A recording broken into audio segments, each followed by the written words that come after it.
Just when I thought that this show could not get any more awesome, this episode just smacked me in the face with awesomeness. Hey, what is going on, everybody? Ali here, and welcome to my Tales of Zestiria the X Season 2, Episode 12 review.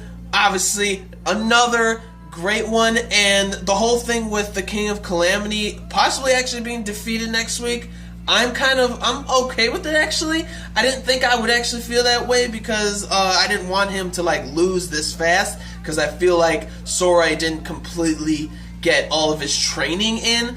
But if he does get defeated next week, I am cool with that, because I don't know, the way that they did it in this episode was really, really good. I liked the Lord of Calamity fighting one of the 5 lords of the world, and she's like a white dragon. It's Mauletus or something like that. When I first saw that dragon, tell me that did not sound slightly like Velvet Crowe. If Velvet Crowe turned into a dragon like that is like it's basically like a purified dragon, but in Michael's memories, she was actually tainted with malevolence because of that battlefield. But she said she will never give up on purifying or taking that malevolence away and everything. So insane. That might be Velvet Crowe, and I kind of freaked out and fangirled a little bit, because this whole season they've been doing a perfect job with crossing Berseria and Zestiria together. Excellent. And Velvet Crowe being a dragon, not even a malevolence dragon, just a purified dragon, what? She looks so honestly, the dragon looks pretty beautiful looking, and it's white, so I'm just kind of surprised.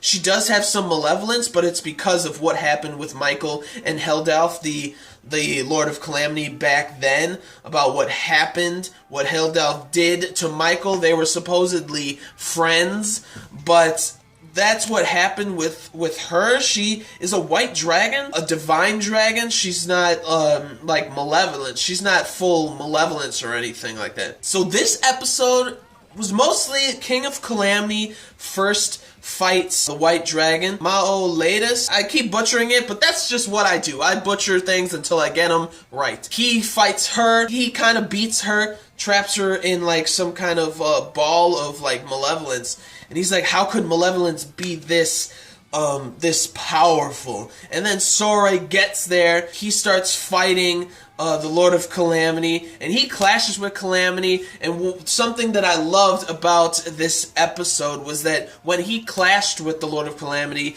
he got to see his memories of what he used to be. Sora got to see that Michael and Heldalf were friends supposedly, because we got to see the memories, and Lila, she didn't know what really happened, how Michael actually died. She never really knew, and she got a little closure in this episode, which was really cool. I really liked that part.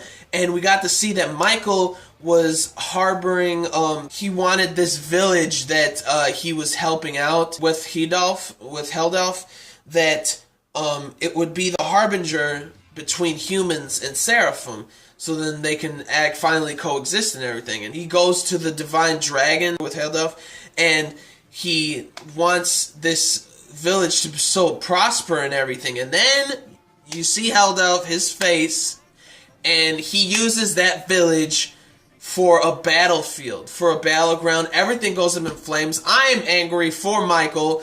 I'm pissed off for Michael that Heldalf would actually do this to him, his supposed friend. And so after all this happened, Michael sees his sister saying that, his sister's child's in the church that's, in flames and stuff. So Michael goes and he saves the kid, and he immediately just says, on my life and on the life of this infant, I curse you to loneliness. The worst thing you can possibly do.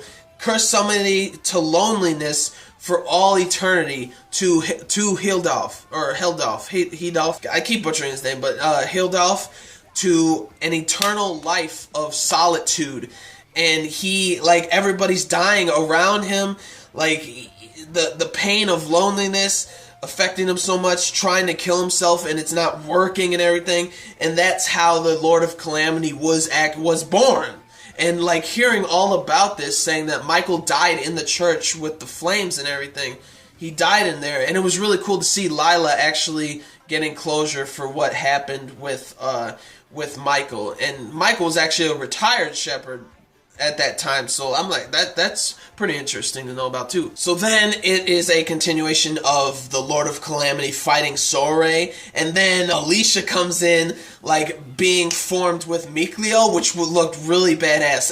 All these looks that Alicia and Rose have combining with the Seraphs are just like awesome looking. Edna is fused with Rose, Mikleo is fused with Alicia, and they just look badass, and they're all just fighting after the Lord of Calamity. They're saying like teamwork helps out and stuff, and he's like, do you even know like what I've been through, the pain and loneliness that I've been through? And it's just like, it's getting even more crazy and stuff. Soray realizes that he can't beat him like this because his malevolence is growing more and more. Like, even his solitude is to the point, like the curse that Michael put on him is to the point that if he even talks more to people, his mouth gets shut with a muzzle. Like, it gets even more shut in. Like, his body is like completely shut in where he can't talk to anybody or do anything. And Soray is like, this malevolence is too strong. And then he realizes that earth, wind,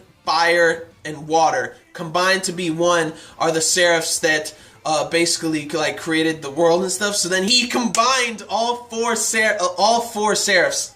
It was like, right at the end, you get to see it, and I, like, freaked out. I'm like, what is going to happen next episode? I am excited. If he defeats the Lord of Calamity, that's really cool. I am perfectly fine with it. And also, I think they needed to, like, purify Edna's brother, too. So maybe there is going to be a Season 3, even if they beat the Lord of Calamity next episode. So, like it was so exciting, this episode. Obviously, animation was great. Music was solid about, like, everything that was going on. And just to see the story with Michael and Hidalf with being like supposed friends and all that stuff happened, and a shepherd actually put a curse on somebody. Oh my gosh, this was a great episode. Actually 10 out of 10 because I got to see like everything that I really wanted to see. So 10 out of 10. Great stuff. So that is it for this one. Like the video if you did. Like the video if you liked the episode. Like the video if you just agreed with things that I said. Comment down below on your thoughts of the episode, things that I said and stuff like that. And subscribe to my channel for more reviews, vlogs, unboxings, live reactions, and theory discussion videos and things like that. So gentlemen, stay classy. Ladies, stay sexy. But most importantly, everybody, you gotta stay a little nasty. Alright, so peace and love. And I will see you all later with the next video. Peace out.